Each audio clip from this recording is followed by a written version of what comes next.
بسم اللہ الرحمن الرحیم۔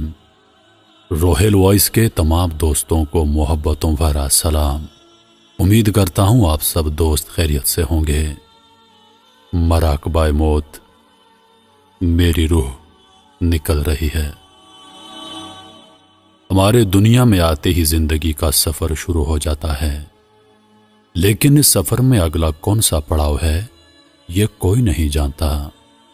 یہ دنیا ایک دھوکہ ہے جس کا واحد سچ موت ہے۔ ہماری روز افشاں اپنی بڑھتی ہوئی زندگی کے ساتھ ایک نئی صبح کا سورج طلوع ہونے پر ہزاروں خواب لیے جاگ اٹھتے ہیں اور اپنی کھلی آنکھوں سے دیکھے گئے ان خوابوں کو پورا کرنے میں جٹ جاتے ہیں۔ دن ہفتوں میں بدل جاتے ہیں، ہفتے مہینوں میں، اور مہینے سال میں گزرنے کا پتہ ہی نہیں چلتا۔ لیکن اس تیز رفتاری سے آگے بڑھتے ہم یہ بھول جاتے ہیں کہ در حقیقت ہم اپنی موت کی طرف بڑھ رہے ہیں، جو زندگی کا اور ہمارے اس دنیا میں آنے کا واحد سچ ہے۔ فرمان حضرت علی رضی اللہ تعالی عنہ ہے کہ اپنی موت کو ہمیشہ یاد رکھو، لیکن اس کی کبھی خواہش مت کرنا۔ ایک روز نبی پاک صلی اللہ علیہ وآلہ وسلم نے صحابہ کرام سے گفتگو کرتے ہوئے فرمایا، ہمارے پیدا ہوتے ہی موت ایسی تیزی سے ہماری طرف بڑھنا شروع کر دیتی ہے کہ اگر تم اس کی رفتار دیکھ لو تو تمہارا ہنسنا بہت کم اور رونا بہت زیادہ ہو جائے۔ موت کو کیسے یاد رکھا جائے؟ در حقیقت موت کو کسی نے نہیں دیکھا تو پھر اس کو یاد کیسے رکھا جائے؟ موت کو یاد رکھنے سے مراد وہ مراحل ہیں جن سے مرنے والا گزرتا ہے۔ ہم نے اپنے کئی پیاروں کو سپرد خاک کیا ہے۔ اللہ پاک ان سب کی مغفرت فرمائے اور ان کے درجات بلند کرے۔ آئیے کچھ دیر کے لیے خود کی موت کے منظر کو ذہن نشین کر کے دیکھتے ہیں۔ یقیناً ہماری وہ روح بھی کانپ اٹھے گی جو خود ہمارے پاس موت کی امانت ہے۔ روح پیروں سے نکلتی ہے، قدموں کی طرف سے۔ میرے پیروں سے روح نکل گئی ہے، فرشتے روح لینے کے لیے آئے ہیں، کبھی حسین و جمیل صورت میں اور کبھی کبھی روپ میں۔ جس کے جیسے اعمال ہوتے ہیں اسی روپ میں فرشتے اس کے پاس آتے ہیں۔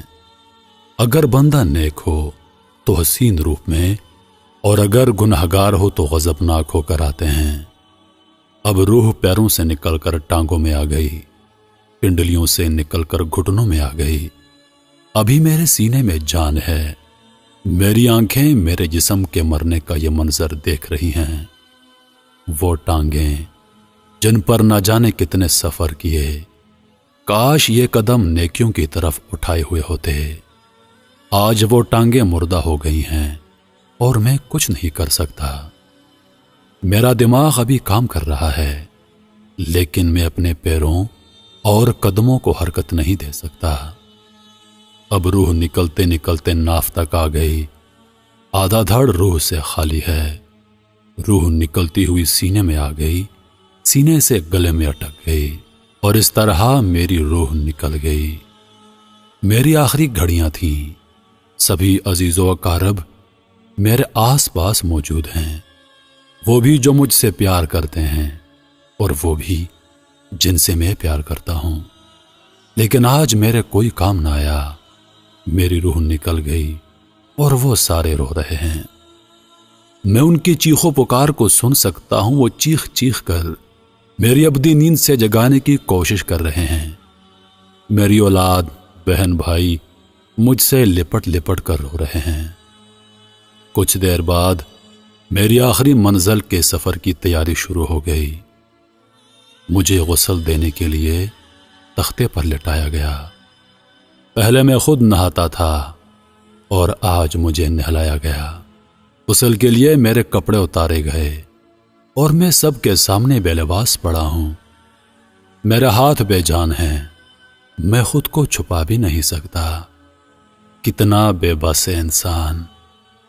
مجھ پر پانی ڈالا گیا اور مجھے کفنایا گیا۔ 2 انسلی چادروں کے کفن میں لپیٹا گیا۔ جب زندہ تھا تو ہر وقت نت نئے ڈیزائن کے کپڑے دیدہ زیب رنگوں کے اور عمدہ درزیوں سے سلوا کر پہنتا تھا، لیکن آج میرا لباس 2 انسیری چادریں ہیں۔ کاش میں یہاں کے بارے میں پہلے سے سوچ لیتا۔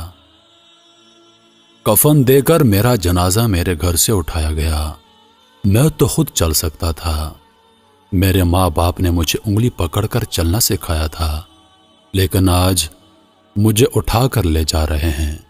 کاش میں بڑھاپے میں ان کا سہارا بنا ہوتا جیسے وہ بچپن میں میرا سہارا تھے۔ شاید اسی لیے میں آج بے بس ہوں۔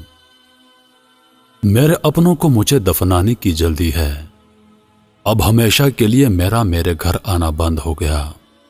میرے چاہنے والے بھی مجھے رکھنے کو تیار نہیں۔ مجھ پر نماز جنازہ پڑھی گئی اور مجھے قبر میں اتار دیا گیا۔ 2 گز زمین میری ذاتی ملکیت بنی، جس زمین کے اوپر رہتے ہوئے میں ہر وقت بڑے بڑے گھر بنانے کے سپنے دیکھا کرتا تھا۔ قبر کے اندر مجھے رکھا گیا اور میرے اوپر مٹی ڈالی گئی۔ کچھ دیر ٹھہرنے کے بعد اپنے اور پرائے وہ سارے لوگ چلے گئے اور میں قبر میں اکیلا رہ گیا۔ قبر اندھیروں کا گھر ہے، تنگ گھر ہے جس میں آدمی چل پھر نہیں سکتا، بیٹھ بھی نہیں سکتا۔ سانپ اور بچھوؤں کا گھر ہے۔ قبر میں پوچھنے کے لیے فرشتے آتے ہیں، سوال اور جواب ہوتے ہیں۔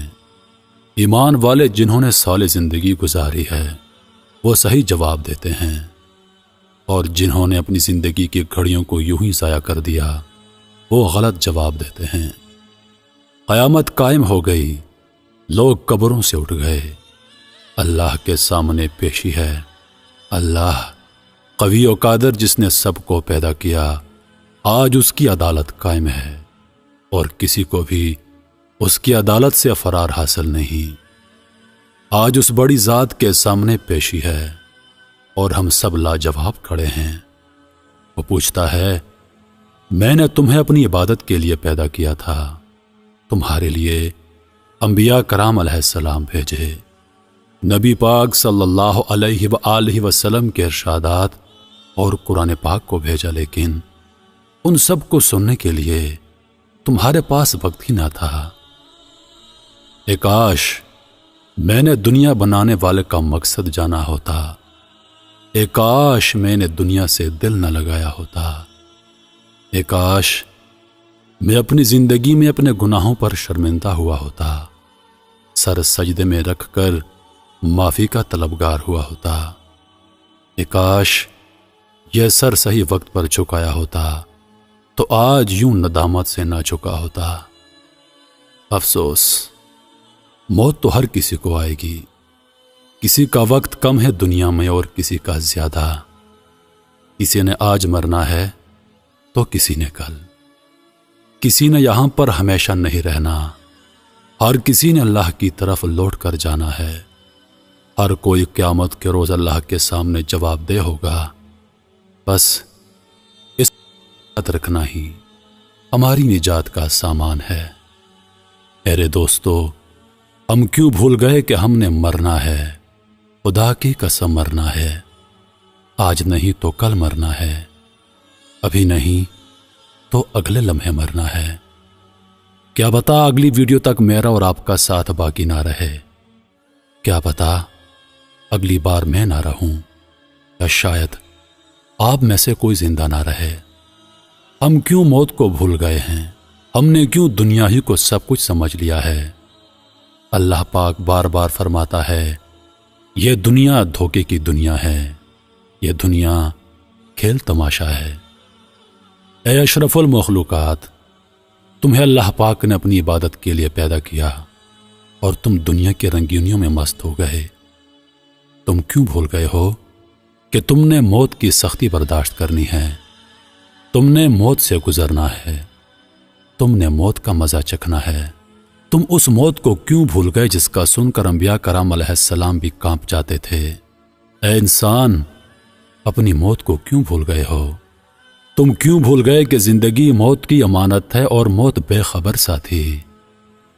میرے دوست، ہم نے قبر میں جانا ہے، ہم نے بچھوں اور سانپوں کا مقابلہ کرنا ہے، ہم نے قبر کی تاریکی اور اس کی سختی سے گزرنا ہے، ہم نے جواب دینے ہیں، ہم نے اللہ پاک کے سامنے حاضر ہونا ہے۔ جب اللہ پاک ہم سے پوچھے گا کہ میں نے دنیا میں تم کو کس لیے بھیجا اور تم دنیا میں کیا کرتے رہے، تو ہمارا جواب کیا ہوگا؟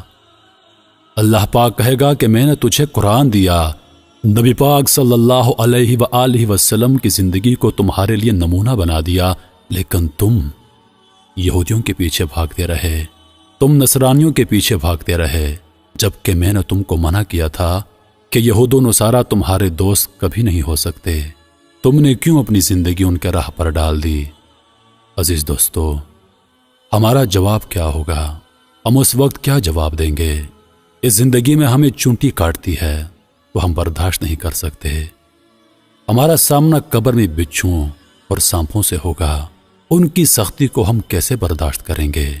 وہ سانپ جو ایک مرتبہ انسان کو ڈس جائے تو انسان 70 گز زمین میں دھنس جاتا ہے، اس سختی کو ہم کیسے برداشت کریں گے؟ میرے عزیز، جہنم کی آگ ہم کیسے برداشت کریں گے؟ عزیز دوستو، ہمارے پاس وقت ہے، ہمارے پاس زندگی کی سانسیں ہیں، ان کو ضائع مت کیجیے، ان کو اللہ پاک کے راہ پہ صرف کیجیے۔